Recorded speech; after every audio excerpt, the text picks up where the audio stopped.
आखिर इस UGC NET examination को लेके क्या दिक्कत है, क्या परेशानी है कि मतलब साल में दो बार इस एग्जाम को कराया जा रहा है, नेगेटिव मार्क्स भी हटाया हुआ है, जनरल पेपर भी रखा हुआ है जिसके स्कोर्स भी एड अप होते हैं, फिर भी हजारों बच्चे इस एग्जाम को साल भर साल नहीं क्लियर कर पाते हैं। ना तो इसकी सिलेबस में कुछ ऐसा मेजर चेंज आया है पिछले कई सालों में। तो एक्चुअली इस एग्जाम को लेकर क्या क्या दिक्कतें हैं, परेशानियां हैं, क्या मेजर प्रॉब्लम्स है, उन सब के बारे में आज सिर्फ डिस्कस ही नहीं बल्कि टोटल डिकोड करने वाला हूं, क्योंकि तुम जानते हो कि मेरा यही ऑब्जेक्टिव है, to make all science simple. तो चलो शुरू करते हैं। देखो, यूं तो यूजीसी नेट का जो सिलेबस है, ब्रॉड आउटलाइन है, उस पे कोई मेजर चेंज वैसे काफी टाइम से नहीं किया गया हुआ है। बिल्कुल सिंपल 10 यूनिट का एक सिलेबस बताया हुआ है और straight forward political thought, Indian political thought, political theory, ऐसे ऐसे बिल्कुल सीधे सीधे जो है चीजें बताए हुए हैं। बट एक चीज जो हो रहा है कि रैपिडली इस एग्जामिनेशन का पैटर्न या स्टाइल चेंज होते जा रहा है। क्वेश्चन पूछने के जो तरीके हैं वो बहुत रैपिडली चेंज हो रहा है और इस चेंजिंग पैटर्न के साथ खुद को क्या चेंज करना है, इस चीज को लोग ट्रैक नहीं कर पा रहे। लोग एक ट्रेडिशनल वे में ही इस एग्जाम को अप्रोच कर रहे हैं। तो आज कुछ मेजर ऐसी चीजें बताऊंगा जिसको ध्यान में रखना बहुत जरूरी है इस एग्जाम को लेके। और मोस्ट ऑफ द एस्पिरेंट्स ये सारी गलतियां करते हैं जिनके चलते उनका इस एग्जाम को क्लियर करने का टाइम जो है या तो डिले हो जाता है या फिर पूरे जीवन काल में भी कई लोगों का ये एग्जाम क्लियर नहीं हो पाता। सबसे पहला जो प्रॉब्लम है, सबसे पहला इशू जो मुझे लगता है इस एग्जामिनेशन को लेके 80% 85% एस्पिरेंट्स के दिमाग में कोई एक फिक्स टाइमलाइन नहीं होता है। कई बच्चे ऐसे होते हैं कि मतलब एक महीने बाद एग्जाम है, आज फॉर्म भर दिया, अगले महीने देने की उम्मीद में बैठे हुए हैं। कुछ बच्चे ऐसे हैं कि जिनके हाथ में एक साल का टाइम है, कुछ तो एमए में अभी जस्ट एडमिशन लिया है, 2 साल का उनके पास टाइम है, फिर भी जो है वो एफर्ट नहीं डालते हैं और एंड में जाके सेम उसी स्थिति में, उसी परिस्थिति में दोबारा खुद को पाते हैं कि कुछ नहीं सर पढ़ पता है। ठीक है, तो मैं क्या कहना चाह रहा हूँ कि यूजीसी नेट के रिगार्डिंग एक टाइमलाइन का प्रॉब्लम कई सारे एस्पिरेंट्स में देखने को मिल रहा है। वो क्लियर नहीं है, वो श्योर नहीं है, वो सर्टेन नहीं है कि मैं असल में इस एग्जाम को कब देना चाहता हूँ और बिल्कुल क्लियर कर लेना चाहता हूँ कि मतलब 1 साल बाद इस एग्जाम को मैं देना चाहता हूँ या 2 साल बाद इस एग्जाम को देना चाहता हूँ या मैं 6 महीने बाद इस साल के दिसंबर के अटेम्प्ट को मैं देना चाहता हूँ। वो टाइमलाइन एक बार क्लियरली सेट होना बहुत जरूरी है। Do not keep pushing your goal post. इस एग्जाम को लेके तुम लोग देखोगे, क्योंकि इस एग्जाम को अगर नहीं पास करते हो तो इमीडिएटली खोने को कुछ तुम्हारे पास नहीं है कि मतलब फॉर इंस्टेंस अगर एमए फर्स्ट सेमेस्टर में तुम हो, सेकंड सेमेस्टर में तुम हो और एग्जाम देके तुम नहीं क्लियर कर पाते हो यूजीसी ने, you have nothing much to lose at this point of time. वो ओवर द टाइम धीरे धीरे थोड़ा सा ये फ्रस्ट्रेशन बनता जाता है इस एग्जाम को लेके। और शुरू के फेज में स्टूडेंट्स क्या करते हैं, they keep shifting the goal post. पहले तो सोच के बैठेंगे कि दिसंबर अटेम्प्ट में दे देंगे, चला गया यहाँ वहां करते हुए टाइम निकल गया, दिसंबर अटेम्प्ट आ गया तो फिर सोचेंगे कि चलो अगले साल जून में अटेम्प्ट दे देंगे, फिर जून अटेम्प्ट नहीं दे पाया, सोच लेंगे नेक्स्ट दिसंबर में देंगे और इसी तरह से जो है ये डिले होते जाता है। इसीलिए सारी और रिमेनिंग एवरी अदर स्ट्रेटेजी, कौन सी बुक पढ़ना है, कौन सा मटेरियल पढ़ना है, किस यूनिट में कितना टाइम लगाना है, कितना रिविजन करना है, ये सारी चीजें तुम नहीं क्लियर कर पाओगे, नहीं सेट कर पाओगे unless and until you are sure about the first point जिसके बारे में बता रहा हूँ। इसीलिए अपने सामने एक स्ट्रिक्ट एंड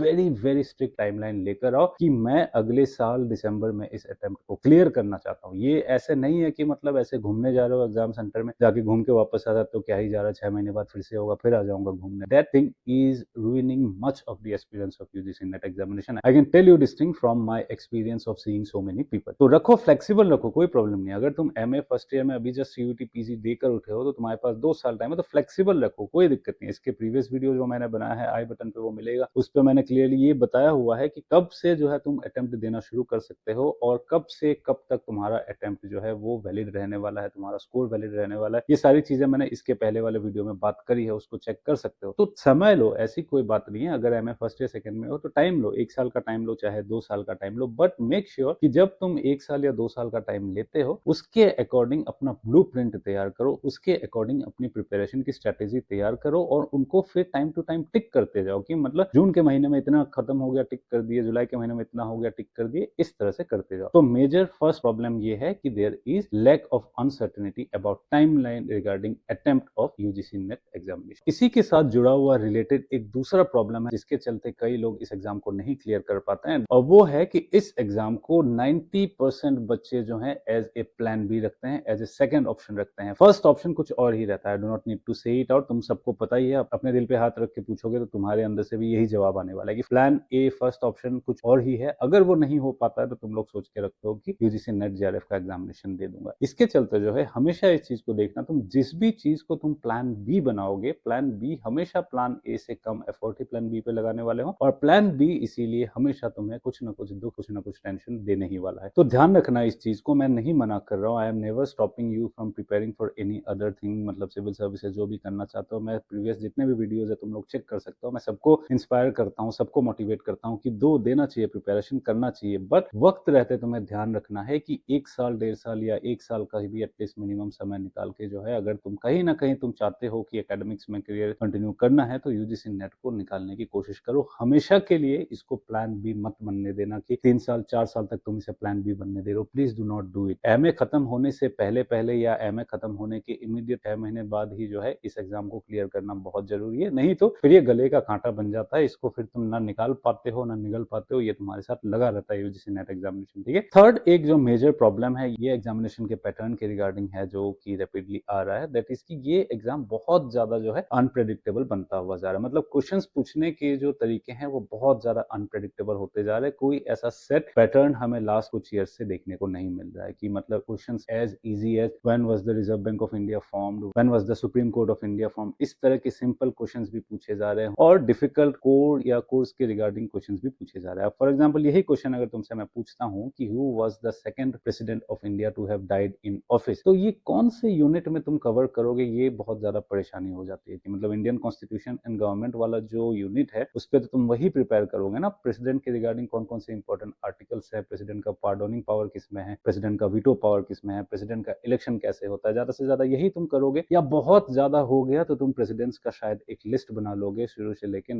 राजेंद्र प्रसाद से लेके तुम आज तक का शायद एक लिस्ट बना लोगे। बट उससे ज्यादा कितना ही कोई प्रिपेयर करेगा कि मतलब किस प्रेसिडेंट के मर जाने के बाद कौन वाइस प्रेसिडेंट जाके प्रेसिडेंट बन गया था। ये करना चाहिए, आई एम नॉट सेइंग कि नहीं करना चाहिए, but in general UGC net जैसे एक एग्जामिनेशन के लिए बच्चा इतना नहीं सोचता है। वो सोचता है कि मतलब ये तो कुछ एकेडमिक्स रिगार्डिंग क्वेश्चन ही पूछने वाला है ना, कुछ ज्यादा सीरियस है इंपॉर्टेंट क्वेश्चन शायद ये लोग पूछने वाले। तो इसके चलते जो है कई लोग फंस जा रहे हैं, क्योंकि क्वेश्चंस को फंसाना बहुत ज्यादा मुश्किल आज के डेट पे हो जा रहा है। ठीक है, चाहे तुम कहीं भी कुछ भी करो, कोचिंग ले लो, 50 तरह के एमसीक्यूज डाउनलोड कर लो, 50 तरह के रीडिंग मटेरियल कहीं से इकट्ठा कर लो, तुम देखोगे कहीं ना कहीं से गैप से कुछ ना कुछ क्वेश्चन निकल कर आएंगे ही आएंगे। 10 क्वेश्चन मिनिमम ऐसा आएगा जिनके बारे में कोई सर पैर नहीं है, तुम्हें नहीं पता होगा कहाँ से ये क्वेश्चन आए गए हैं। ये क्वेश्चन सिर्फ अटेम्प्ट हो पाएंगे वो स्लम डॉग मिलियनर वाले अटेम्प्ट से, कि मतलब ज्यादा से ज्यादा तुमने सुना है कहीं कुछ, तुम्हारे किसी फ्रेंड ने कभी कुछ बोला था, तुमने कभी टीवी में कुछ देखा था, रील्स स्क्रॉल करते हुए कभी कुछ तुमने कभी देख लिया, उन सब चीजों से तुम्हें याद आ रहा है। उस तरीके से जो है कई सारे क्वेश्चंस लग पाएंगे एग्जाम में जाके, क्योंकि ऐसा हर बार हो रहा है और ये आगे भी होता रहेगा और इस चीज को तुम नहीं रोक सकते हो। ठीक है, ये अलग, ये चलो ये ठीक है कि तुम एग्जामिनेशन पैटर्न को क्रिटिसाइज करते हो। तुम देखोगे कई बार जो है ना एग्जाम के बाद मीडिया वाले या कुछ यूट्यूबर्स जो पहुंचते हैं, इंटरव्यूज वगैरह लेते हैं एस्पिरेंट्स के, तो कई बच्चे कहते हैं कि मतलब उल जलूल सवाल पूछे जा रहा है, ये पूछा जा रहा है, वो पूछा जा रहा है, बेकार हो गया है, ये हो गया, वो हो गया। उस पर कुछ खास ज्यादा फर्क नहीं पड़ेगा, उससे ज्यादा कुछ मतलब नहीं बनेगा एनटीए या यूजीसी को। उनको जिस तरह से क्वेश्चन पूछने होंगे वो उसी तरह से पूछेंगे। तुम्हारा काम है उस एग्जाम को क्लियर कराना। There are only two ways possible, you either clear the examination or you do not clear the examination, there is nothing in between. ठीक है, सो इस चीज का ध्यान रखना। ये डेफिनेटली है, I am not denying it, कि थोड़ा सा जो है पैटर्न में थोड़ी सी अनप्रेडिक्टेबिलिटी आ गई है, बट कोई नहीं, देयर आर सम वेज जिसके थ्रू हम इस चीज को भी ट्रैक कर सकते हैं। मैं बताऊंगा आने वाले लेक्चर्स में कि किस तरह से तुम जो है एक बेसिक जनरल नोट्स का एक सेटअप क्रिएट कर सकते हो, कि उन नोट्स को इन जनरल ही रेफर करो, not necessarily for UGC net या कुछ इस तरह के। नेक्स्ट जो सुपर मेजर भयंकर प्रॉब्लम जो है 80 से 85% बच्चों के अंदर जो प्रॉब्लम है, that is the blockage regarding first paper. ध्यान रखना, फर्स्ट पेपर को यूजीसी ने इसीलिए यूजीसी नेट के अंदर रखा हुआ है ताकि तुम लोग उस एग्जाम को क्लियर कर पाओ, ताकि वहां से कुछ स्कोर लेकर आ पाओ। क्योंकि तुम देखोगे कि paper 2 subject centric paper, political science का paper is more unpredictable as compared to the first paper. First paper के अगर कुछ बेसिक कॉन्सेप्ट्स हैं, उन चीजों को अगर तुम एक बार होल्ड बना लेते हो तो मतलब सर्टेन है कि क्वेश्चंस उसकी में से आने ही वाला है। जैसे कि रिसर्च एप्टीट्यूड के भी कुछ फिक्स्ड एरियाज है, वहां से क्वेश्चंस आते हैं, आईसीटी का सेक्शन है, वहां से भी कुछ फिक्स्ड क्वेश्चंस आते हैं। तो पेपर 1 को बहुत फंसा पाने की ज्यादा पॉसिबिलिटी है, और अनफॉर्चुनेटली पेपर 1 को ही जो है 90% बच्चे इग्नोर कर देते हैं। क्या मतलब उल जलूल से कुछ एक्सक्यूजेस देते हुए मुझे सुनाई पड़ते हैं कि मतलब मुझे मैथ्स नहीं आता, मुझे न्यूमेरिक्स नहीं आता है। ये सब चीजें are not going to take you long मेरे बच्चे, तुम्हें इन सब चीजों से आगे बढ़ना पड़ेगा। मैथ्स में कोई ऐसे बहुत बड़ा calculus, differential calculus, integral calculus वैसी चीजें तुमसे नहीं पूछे जा रहे, बहुत बेसिक बेसिक चीजें पूछे जा रहे हैं, और इन बेसिक चीजों को जानना ही चाहिए इनफैक्ट हर एक इंसान को। थोड़ा सा अगर स्ट्रेटेजिकली पेपर 1 की तैयारी करोगे ना, तो मैं गारंटी तुम्हें कह सकता हूँ जो एक चीज अगर है जो तुम्हें इस एग्जाम को निकाल के ले जाएगी आगे, दैट इज पेपर 1। तो स्ट्रेटेजिकली अगर तुम प्रिपेयर करोगे, एक आध यूनिट तुम छोड़ के भी जाओगे, एक आध टॉपिक तुम छोड़ कर भी जाओगे, फिर भी जो है बहुत बढ़िया तुम पेपर 1 के अंदर स्कोर कर सकते हो। पेपर 1 में अगर माइलेज तुम लेकर कर आ जाते हो 70% 80% मार्क्स अगर वहां से स्कोर कर लेते हो तो बहुत ज्यादा आसान होता है। ये स्ट्रेटेजी मैंने पर्सनली भी यूज किया था अपने टाइम में कि पेपर 1 को मुझे तोड़ के रखना है, पेपर 1 को जो क्लियर करेगा वही जेआरएफ के पास पहुंच पाएगा, वही टॉप रैंक पे पहुंच पाएगा। तो इस मेंटल ब्लॉकेज से बाहर निकलो कि पेपर 1 मुझे नहीं आता है, पेपर 1 आना ही पड़ेगा तुम्हें, उसके